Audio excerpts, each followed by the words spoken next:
what is it called? Would be like a VR model that Yeah, we like a could VR share. model. Yeah. Is that like just you guys are too busy to do that kind of thing right now? I know you guys have tons of things on your plate, but it seems like it'd be pretty easy with the CAD files you have to generate something like that. I mean, because Yes. these renderings are like, I don't know like what software package does it, but they're pretty amazing Right. because like that camping rendering, you guys had like even like the little tags on the bungee straps rendered, and there was like the wrinkles on the tent were rendered, and even the Yeah. seats folding forward were rendered. So it's a Yeah. very like if we didn't know it was a rendering, you could convince someone that it's actually a photo. Yeah. Well, that's where we are with technology, but also it's a reflection of the authenticity and the purity of the data. Uh-huh. And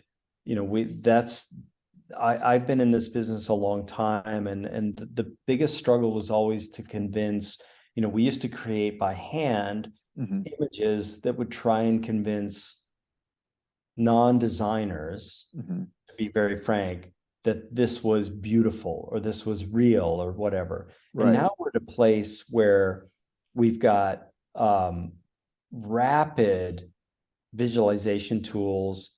Hmm. What you're looking at is a rendering created in a program called Blender, which is an Okay. open source. We don't Yeah, I've even heard of it. So Blender this is is this open is source. done by Blender? This is Blender. Oh, But wow.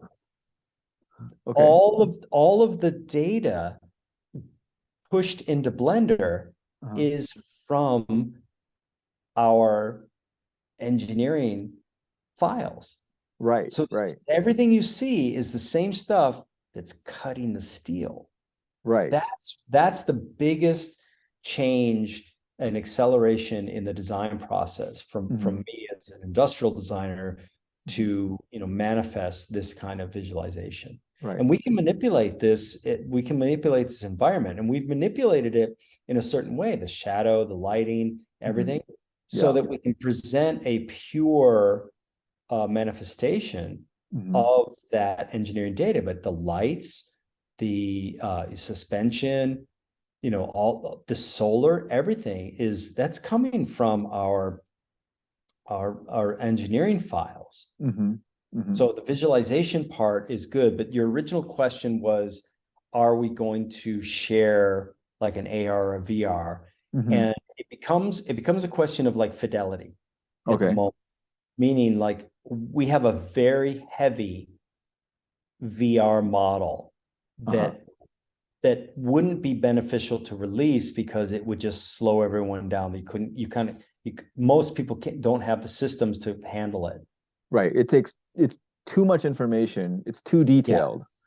and it's more And detailed than people need to get a correct. feel for it.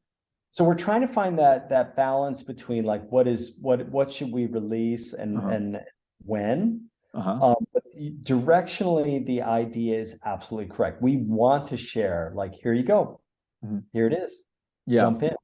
So And that is something you guys are thinking about or working on. absolutely. And I've Uh-huh. shared with you that we in the last 6 months, we've sat in this exact vehicle in Mhm. virtual reality weekly, Okay. Like right? using a headset. Of course, yeah. Yeah. Which headset are you guys using? Are you using Oculus or? Yep. Uh-huh.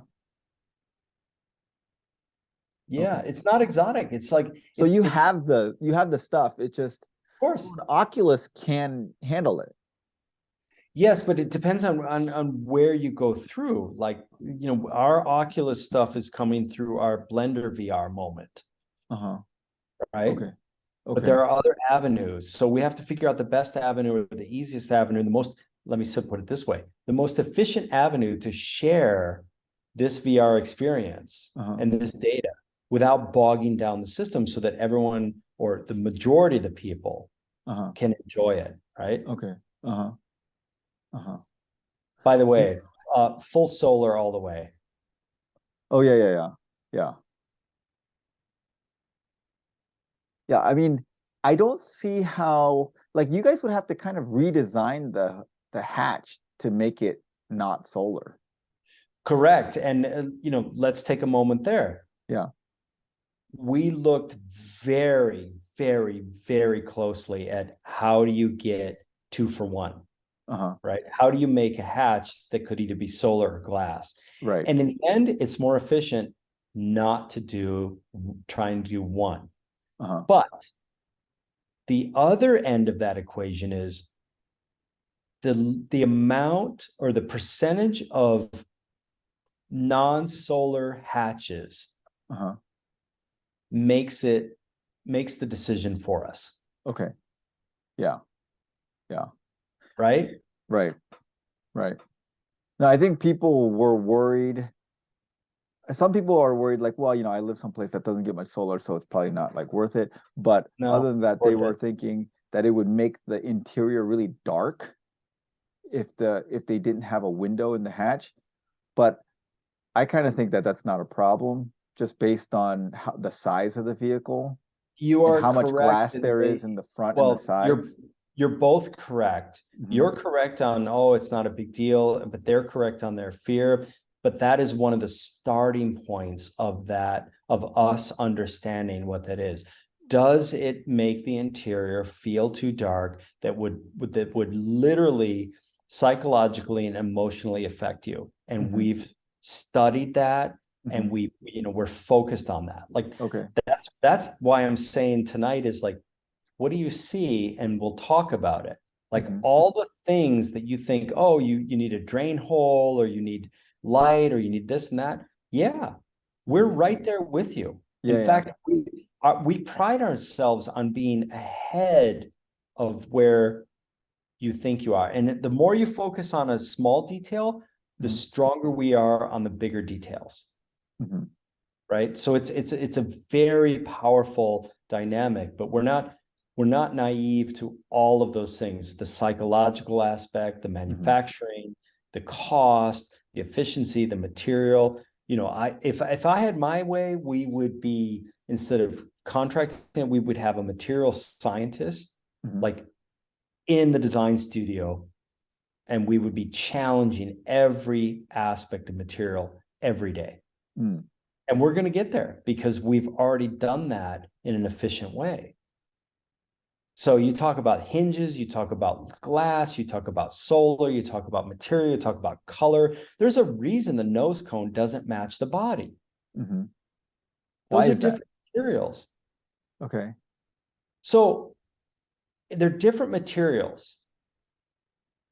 What is the easiest way to not challenge trying to match the material color?